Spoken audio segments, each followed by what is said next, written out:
नौगछिया के खरीक प्रखंड के चोरहर गांव में कोसी नदी के कटाव में अपना सब कुछ गंवा चुके ग्रामीणों का हाल लेने कांग्रेस विधायक दल के नेता अजीत शर्मा कटाव स्थल पर पहुंचकर कटाव का जायजा लिया। वहीं ग्रामीणों से हालात को लेकर बातचीत की। इस दौरान महिलाओं ने विधायक से कहा कि अभी तक किसी प्रकार की कोई सुविधा उन लोगों को नहीं मिली है। वहीं इन लोगों का कहना है कि सरकार जो बालू भरा बोरा डाल रही है उसके बदले बोल्डर देने से ही कटाव रुक सकता है। वहीं ग्रामीणों का कहना था कि हर एक साल यहां पर कटाव के कारण ग्रामीण विस्थापित होते हैं। अगर सरकार ग्रामीणों को ऊंची जगह पर जमीन दे दे तो ग्रामीणों को कोई दिक्कत नहीं होगी। वहीं विधायक ने भी स्थिति को देखकर मुख्यमंत्री और अधिकारियों से बात कर ग्रामीणों को राहत मिले इसके लिए बात करने की बात कही है। सीधा जमीन दो चार घर तो एक के बार में खत्म हो गया। सामान भी नहीं निकला। कितना डर लगी? बहुत ज्यादा डर लगता है। रात भर सोते नहीं है। 12-1 बजे रात तक 2 बजे रात तक जगे रहते हैं। कपड़ा उठावे के घर कटी रहले के कोसी में। अच्छा कभी कहाँ ले जा रहे से ऊपर में कहीं रखबे न स्थिर में केकरा ठोस करिए जोन तरीका से पुला का ठोस बनचबे तरीका से हमरा नदी ठोस बस हम या चाचा के घंटा पगले का बढ़िया दिनारा और हमरा से निकास न दिए हमरा से कन्ने जमीन दिए 4 साल से कटे रहते 3-4 साल से बोरा दे छे बोरा नहीं रहे छे तो बोरा के साथी बोल्डरे पुल जो देते हमरा से सहायता होते है। स्थिति भयावह है। जो ये बोरा अभी दिया जा रहा है और पहले भी थोड़ा दिया गया था उससे काम नहीं चलेगा जब तक इसको गार्डवाल और बोल्डर पिचिंग नहीं होगा। मैं सबौर में भी जब गया था मैंने माननीय मुख्यमंत्री से आग्रह किया था परमानेंट काम, ये तो लूट है और बचेगा भी नहीं। लोग अभी कह रहे थे कि जितना जमीन बस बोरा से बचाते हैं उससे अधिक कट जाता है। उस पार भी कोसी का कहारपुर ले लीजिए, मिर्चाया ले लीजिए, सब जगह कटाव हो रहा है, सब जगह घर कट रहा है। नाथनगर थाना क्षेत्र के दोगच्छी NH80 पर बोलेरो एम्बुलेंस व कार में आमने सामने की जबरदस्त टक्कर हो गई। हालांकि इस घटना में कोई हताहत नहीं हुआ है। घटना के बाद दोनों तरफ वाहनों की लंबी कतार लग गई, जहां मौजूद लोग एम्बुलेंस चालक को पकड़कर गाड़ी में हुई क्षति की भरपाई का दबाव बना रहे थे। तभी सूचना पर पहुंची नाथनगर पुलिस की गश्ती दल ने दोनों गाड़ी को सड़क से हटाकर थाना लेकर आई। मिली जानकारी के मुताबिक एम्बुलेंस चालक बरारी थाना क्षेत्र के झौवा कोठी निवासी गणेश मंडल का पुत्र राहुल कुमार मरीज को लाने जमालपुर जा रहा था। तभी दोगच्छी के पास सुल्तानगंज की ओर से आ रही कार से आमने सामने की टक्कर हो गई, जिससे दोनों गाड़ी पूरी तरह से क्षतिग्रस्त हो गई। वहीं कार चालक नाथनगर थाना क्षेत्र के शाहपुर निवासी नित्यानंद राय के पुत्र गुलशन सिंह खुद कार चलाकर लखीसराय से वापस घर आ रहे थे। मामले पर नाथनगर इंस्पेक्टर मोहम्मद सज्जाद हुसैन ने बताया कि वाहन को थाना पर लाया गया है। लिखित आवेदन मिलने पर आगे की कार्रवाई की जाएगी। इस्माइलपुर बिंद टोली के बीच स्थित स्पर संख्या 5A1 का नोज ध्वस्त हो गया। इसकी जानकारी मिलते ही फ्लड फाइटिंग फोर्स के अध्यक्ष इंजीनियर महेंद्र प्रसाद, मुख्य अभियंता वगैरह स्पर संख्या 5N1 पर पहुंचे और NC में बालू भरी बोरियों से रेस्टोरेशन का कार्य करने का निर्देश दिया। हालांकि रेस्टोरेशन का कार्य करवाया जा रहा है, परंतु NC में फटी हुई बालू भरी बोरियां दी जा रही है। बताते चले 70-75 दिन पूर्व ही पुरानी सीमेंट की बोरियों में बालू भरवा कर तटबंध पर जमा करवाया गया था, जिस कारण अधिकांश बोरियां जीर्णशीर्ण अवस्था में आ गई है। वहीं बोरियों से फ्लड फाइटिंग का कार्य करवाया जा रहा है। अब ऐसे में इस प्रकार के फ्लड फाइटिंग कार्य से स्पर को बचाने का कार्य कितना कारगर साबित होगा यह तो आने वाले समय में ही पता चल पाएगा। क्या को दिलो लेवल न करे एनसी में क्या को दिलो एनसी खोलबल के वहां से नहीं क्या को दिलो पूछो हमरा एनसी खोलबल के खुला बोला बड़ा दिन जो बराबर कर बराबर 18 गो 20 गो दे छै सर 25 गो दिलवा छै 18 यहां में कितना छै मैं पूछ रही हूं 10 टा परसों कटा था परसों से कट रहा है। तो उसके बाद आप लोग क्या किए? उसके बाद वरीय पदाधिकारी के आदेश के मुताबिक एनसी करने का आदेश हुआ। एनसी होगा। एक एनसी में कितने बोरे जाते हैं इसी बार? किसी में 28-25।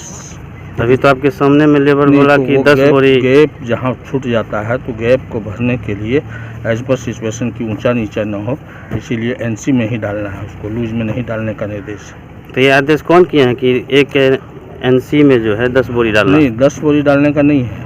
अध्यक्ष कौन किए हैं? हाँ, कौन किए हैं? अध्यक्ष किए हैं आदेश। अध्यक्ष भी थे तो 10 बोरी डालने के लिए 10 बोरी डालने का आदेश नहीं है। और लूज बोरा डालने के लिए बोले हैं, फटा हुआ लूज बोरा भी नहीं डालना है, बहुत सारा बोरा आपका फटा हुआ है। इसमें जो भी फटा हुआ बोरा डालने का भी आदेश नहीं, उसको इन्होंने हमरा सब दस्ते जाएगा डालना नहीं है फटा हुआ बोरा। हम सब फटले बोरा दिलखन हम जे दे रहल।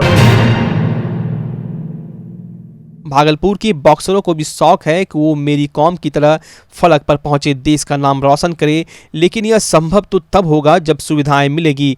जिले में बॉक्सिंग रिंग तो है लेकिन हालात काफ़ी बदतर है। विरोधी से भिड़ना तो दूर, बॉक्सर इस रिंग पर चढ़ने से भी कतराते हैं। भागलपुर जिला स्कूल में बना बॉक्सिंग रिंग अब मैच के लायक नहीं रहा है, ना ही ढंग से उसमें प्रैक्टिस हो सकती है। देखरेख के अभाव में रिंग की हालात बदतर होती जा रही है। बॉक्सिंग रिंग ही नहीं बल्कि पूरे भवन की हालात जस की तस होती जा रही है। जबकि इस रिंग को मुख्यमंत्री नीतीश कुमार ने भागलपुर की 2 महिला खिलाड़ियों के पदक जीतने की खुशी में दिया था। बता दें, जिला स्कूल में लाखों रुपए की लागत से बॉक्सिंग रिंग का निर्माण कराया गया था। देखरेख के अभाव में खस्ता हाल हो गया है। बॉक्सिंग रिंग में पानी टपक रहा है, दीवार की चारों तरफ से दरारें आ गई हैं। रिंग में पानी टपकने के कारण प्रशिक्षण के लिए पहुंच रहे खिलाड़ियों को परेशानी हो रही है। यहाँ पीने की पानी की सुविधा नहीं है, ऐसे में कैसे खिलाड़ी अपने को तैयार कर पाएंगे। देखरेख के अभाव में बॉक्सिंग रिंग लवारिस पड़ा हुआ है। इसी लचर व्यवस्था की वजह से जापान के टोक्यो में खेले जा रहे ओलंपिक खेल में भारत के 122 खिलाड़ियों में एक भी बिहार का खिलाड़ी नहीं है, जबकि बिहार देश के ज्ञान की राजधानी के रूप में प्रसिद्ध रहा है, लेकिन खेल के मामले में एक भी खिलाड़ी विश्व स्तर का नहीं है। हमें स्पेस की कमी, वॉशरूम और गर्ल्स चेंजिंग रूम, उन सब परेशानियों का सामना करना पड़ रहा है, क्योंकि हम लोग गर्ल्स हैं और गर्ल्स को वॉशरूम और चेंजिंग रूम की असुविधा के कारण हम लोग को सोचना पड़ता है कि अगर सुबह हम लोग जाएंगे तो फिर चेंजिंग रूम का जो भी है हम लोग ड्रेसअप होकर के प्रैक्टिस नहीं कर पाते हैं, क्योंकि ड्रेसअप होकर के प्रैक्टिस करने से हम लोग में वो एक्टिविटी आती है जो हम लोग रिंग पर करते हैं। यहाँ के अजित शर्मा जो है विधायक, उनसे भी बात हुई थी, हम लोग खुद गए थे उनके घर पे बात करने के लिए, बात हुई थी। सर बोले थे कि हो जाएगा, ठीक हो जाएगा, बट कुछ हुआ नहीं। और असुविधा की ही पूरी बात है, तो असुविधा तो हम लोग के पास भरा पड़ा है। देख लीजिए, जैसे रिंग पे पूरा पानी पड़ता है और कम स्पेस है रिंग के पास, जिसमें कोई भी टूर्नामेंट यहाँ पे बड़ा नहीं हो सकता है। जैसे पिछले साल स्टेट करवाया गया था प्रशासन के द्वारा, तो ये कम स्पेस के कारण यहाँ पे दीवार था और इसके सटा हुआ रूम हम लोग को 2014 में ही मिल गया लिखित, और उसमें डीएम सर लिख दिए थे, तो हम लोग को एक ही रूम दिया गया जिला स्कूल के द्वारा। फिर प्रशासन मैच द्वारा हुआ तो ये दीवार मजदूर के द्वारा तोड़वा के और इसको थोड़ा सा बढ़ाया। खेल को बढ़ावा देने के लिए कई तरह का जो है स्कीम है वो इस जिले में जो है अभी आप देखेंगे तो वो संचालित है। उसमें निर्माण कार्य चल रहा है, खेल भवन का निर्माण कार्य चल रहा है, जिसके एक फ्लोर पर डिफरेंट खेल की जो है वो व्यवस्था की जाएगी। इसके अतिरिक्त सैंडिस कंपाउंड में आप देखेंगे तो 2 वहाँ पर ऑलरेडी टेनिस कोर्ट बंद करके तैयार है। तो कोविड के कारण उसका यूज़ नहीं हो रहा है, लेकिन बच्चे पहले खेलते थे। 4 हम लोग उसमें और हम लोगों ने प्रपोज किया है, और जो लास्ट मीटिंग हुई थी उसमें प्रिंसिपल अप्रूवल भी मिल गया। तो 6 कोर्ट बन जाने से कोई राष्ट्रीय स्तर का भी इवेंट जो है वो भागलपुर में हो पाएगा। राजीव रंजन सिंह उर्फ ललन सिंह को जदयू का राष्ट्रीय अध्यक्ष बनाए जाने पर कांग्रेस विधायक दल के नेता और भागलपुर विधायक अजीत शर्मा ने इसे जदयू के द्वारा सवर्ण वोटरों को रिझाने की रणनीति करार दिया है। साथ ही कांग्रेस विधायक ने मुख्यमंत्री पर निशाना साधते हुए कहा कि जदयू का कोई भी राष्ट्रीय अध्यक्ष बन जाए, लेकिन पार्टी और बिहार में सिर्फ और सिर्फ मुख्यमंत्री की चलती है। साथ ही उन्होंने कहा कि ललन सिंह को अध्यक्ष बनाए जाने के पीछे फॉरवर्ड क्लास को खुश करना पार्टी का मकसद है, क्योंकि काफी दिनों से जदयू के उच्च पद पर कोई भी फॉरवर्ड क्लास से आने वाले व्यक्ति नहीं थे, जिससे फॉरवर्ड में यह संदेश जाए कि जदयू उन लोगों के बारे में भी सोच रही है। जदयू में एक ही आदमी निर्णय ले सकता है, वो है आदरणीय मुख्यमंत्री नीतीश कुमार जी। अध्यक्ष कोई बने उससे कोई फर्क उनको नहीं पड़ता। मुखौटा है नहीं, मुखौटा नहीं है, कोई फर्क नहीं पड़ता। निर्णय उन्हीं का होता है, सब पूरा बिहार जानता है, पूरा देश के जहां तक उनको जानता है, वो निर्णय सिर्फ वही लेते हैं। मंत्री कौन बनेगा, कौन काम करेगा, सब काम तो वही करते हैं। उन्होंने एक फॉरवर्ड में एक मैसेज देने का प्रयास किया है, चूंकि आज तक बना नहीं था, इसलिए आदरणीय राजीव सिंह जी को बना के एक फॉरवर्ड मैसेज डाला है कि हम भी आपके साथ हैं। भागलपुर की श्रेया खेत्रीवाल जो फैशन डिजाइनर भी है, मॉडल आर्टिस्ट भी है और भागलपुर में मंडला आर्ट को लेकर आगे बढ़ने का उसका सपना है। वैश्विक महामारी कोरोना के समय में जब सब लोग घर में कैद थे, तब श्रेया ने एक अलग ही काम अपने जिम्मे ले लिया और वो था मंडला आर्ट को वृहद स्तर पर तैयार करना। भागलपुर की रहने वाली श्रेया का कहना है कि मैं इंस्टाग्राम से प्रभावित होकर इस आर्ट में अपनी तकदीर आजमाना चाह रही हूँ। वहीं उनकी मां सारिका खेत्रीवाल और उनके पिताजी गोपाल खेत्रीवाल भी उसे इस लाइन में जाने के लिए काफी सपोर्ट कर रहे हैं। श्रेया का कहना है, जब मैं भागलपुर के सेंट जोसेफ स्कूल में पढ़ती थी तभी से मुझे पेंटिंग और मॉडलिंग का काफी शौक रहा है और मैं आज से जमीन पर उतार रही हूँ। मुझे काफी खुशी महसूस हो रही है। पहले आपका ये पेपर पे मिड पॉइंट लिया जाता है और आपका ग्रिड बनाया जाता है। उसके ऊपर फिर आप ब्रश से या फिर पेन से, आई मोस्टली चूज ब्रश, फिर ब्रश से इस पर डिजाइन बनाया जाता है। जो पेन के मार्क्स होते हैं, पेंसिल के मार्क्स होते हैं, फिर यहाँ हटाए जाते हैं, फिर उनको पेंट किया जाता है। इसको संस्कृत में बोला जाता है मंडल और उसी से डराइव होकर ये मंडाला आर्ट है। ये या तो आप सिर्फ डायरेक्टली बना सकते हो या फिर आप किसी थीम्स के साथ बना सकते हो। जैसे ये मुख्य रूप से कहाँ का आर्ट है? ये मुख्य रूप से बुद्धिज्म का आर्ट है, वहाँ से आया था ये पहले यूज होता था आपका क्या बोलते हैं भगवान जी लोग में, जैसे जो भगवान जी का साथ वो होता है, ये उस चीज़ से मंडल आया था। उससे होते होते आज इतना मॉडर्न हो गया है कि ऐसे आजकल ये सब बनता है।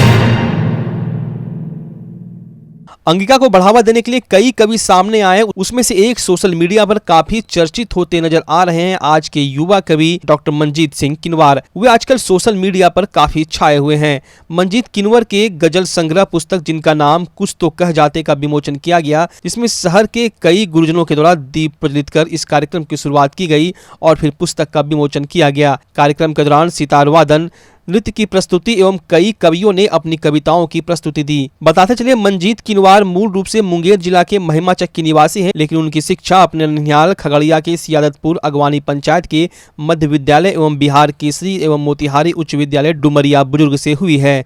उन्होंने संगीत की भी शिक्षा ली है। बताते चले वो अभी मारवाड़ी कॉलेज में अतिथि शिक्षक के रूप में कार्य कर रहे हैं। उन्होंने अंगिका में कई छोटी छोटी फिल्में भी बनाई है। कुछ दिन पहले उनकी आई फिल्म ऑनलाइन काफी सुर्खियों में रही थी। इस फिल्म का उद्देश्य था कि इस बदले परिवेश में जब अधिकतम काम ऑनलाइन होता है, शिक्षा भी ऑनलाइन मिल रही है, ऐसे में हमारा समाज बहुत मुश्किल अवस्था से गुजर रहा है। ऐसी स्थिति में लोग अपने बच्चों के लिए अच्छी व्यवस्था नहीं कर पा रहे हैं। सखीचंद घाट रोड नया बाजार भागलपुर में अवस्थित अभिषेक अग्रवाल मोती मातृ आई केयर का शुभारंभ किया गया। इस उद्घाटन समारोह का आयोजन में JLNMCH के सिविल सर्जन ने फीता काटकर और नारियल फोड़कर विधिवत उद्घाटन किया। उद्घाटन में शहर के कई डॉक्टर व ट्रस्ट के कई अधिकारी उपस्थित थे। यहाँ आंखों की जांच, आंखों का ऑपरेशन, मधुमेह जांच, ब्लड प्रेशर जांच एवं अन्य सुविधाएं उपलब्ध हैं। डॉक्टर धर्मवीर भारती एवं अभिषेक भारती मोती मातृ आई केयर को देख रहे हैं। सभी नए तकनीकी उपकरणों के साथ यह संस्थान पूर्ण रूपेण भागलपुर व भागलपुर के आसपास के लोगों को सहायता देने के लिए तत्पर दिख रही है। मोती मातृ सेवा सदन ये पहले मैटर्निटी का काम करती थी और अब इन्होंने नया पड़ाव लिया है आई का। यहाँ पे आंखों की जांच, आंखों का ऑपरेशन, मधुमेह जांच, ब्लड प्रेशर और यहाँ के जो ट्रस्टीगण है नमनी ढंगनिया जी, वो मैनेजिंग ट्रस्टी है और भी ट्रस्टी है यहाँ पे। ऑनलाइन विनोद कुमार अग्रवाल उन्होंने अपने बेटे के नाम पे ये अस्पताल बनवाया है। पीरपैंती प्रखंड के बाराहाट स्थित केजरीवाल धर्मशाला में मारवाड़ी युवा मंच बाराहाट शाखा का गठन हेतु एक कार्यक्रम का आयोजन किया गया, जिसकी शुरुआत आगंतुक अतिथियों के द्वारा दीप प्रज्वलित कर किया गया। तत्पश्चात आगंतुक अतिथियों का सम्मान अंगवस्त्र व पुष्पगुच्छ देकर किया गया। मंच के प्रांतीय अध्यक्ष विकास खंडेलिया के दौरान नवगठित मारवाड़ी युवा मंच के पदाधिकारियों को पद व गोपनीयता की शपथ दिलाई गई। बालाहाट शाखा के अध्यक्ष विवेक कुमार, सचिव आनंद टिबरेवाल, कोषाध्यक्ष गौरव केजरीवाल, उप कोषाध्यक्ष कौशिक केजरीवाल, उपाध्यक्ष आशीष टिबरेवाल एवं अभिषेक खेतान, रवि मंडावेवाला, मुकेश चनानी, मीडिया प्रभारी शिव केजरीवाल, अमरलाट को बनाया गया। वहीं संरक्षक परमानंद केजरीवाल, अध्यक्ष chamber of commerce Govind Chanani, Pradeep Agarwal, Kanhaiya Parshuram का राजेश केजरीवाल को बनाया गया। अवसर पर प्रांतीय उपाध्यक्ष अश्वनी खटोर, प्रांतीय महामंत्री राकेश अग्रवाल, संयुक्त मंत्री निखिल चिरानिया, मारवाड़ी युवा मंच भागलपुर के उपाध्यक्ष जॉनी संथालिया आदि उपस्थित थे। वहीं मंच के द्वारा आज से 24 घंटे ऑक्सीजन सेवा की शुरुआत कर दी गई। मैं अपने भाई को लेकर के कोविड काल में कलकत्ता में था, उसी में बीच मेरे को बिहार प्रांतीय मारवाड़ी युवा मंच के अध्यक्ष सचिव का फोन गया कि ऐसे बाराहाट में एक शाखा खोलनी है। तो मैं बोला ठीक है, मैं बाराहाट जाता हूँ, उसकी जरूर स्थापना करवाऊंगा। मैं बाराहाट आया, उसके बाद इसमें लग गया, पूरे जोर शोर से तन मन धन से लग गया कि इसकी शाखा खुलवानी है। बढ़ेपुरा के इस्लामपुर में निःशुल्क दंत जांच शिविर का आयोजन किया गया। दंत जांच शिविर में डॉक्टर किसानू सिन्हा ने लोगों के दांतों से संबंधित परेशानियों का इलाज किया। साथ ही उन्होंने लोगों को जागरूक किया। उन्होंने कहा कि बहुत सारे नौजवान जो नशा गुटखा खाते हैं, उन्हें मुंह में कैंसर होने के लक्षण का पता नहीं चलता और आगे चलकर लोगों को गंभीर समस्याओं का सामना करना पड़ता है। शिविर में मुख्य रूप से संयोजक रोशन, मोहम्मद रेहान, मोहम्मद सरफरोज, मोहम्मद सन्नी, मोहम्मद रिजवान खान सहित अन्य लोग उपस्थित थे।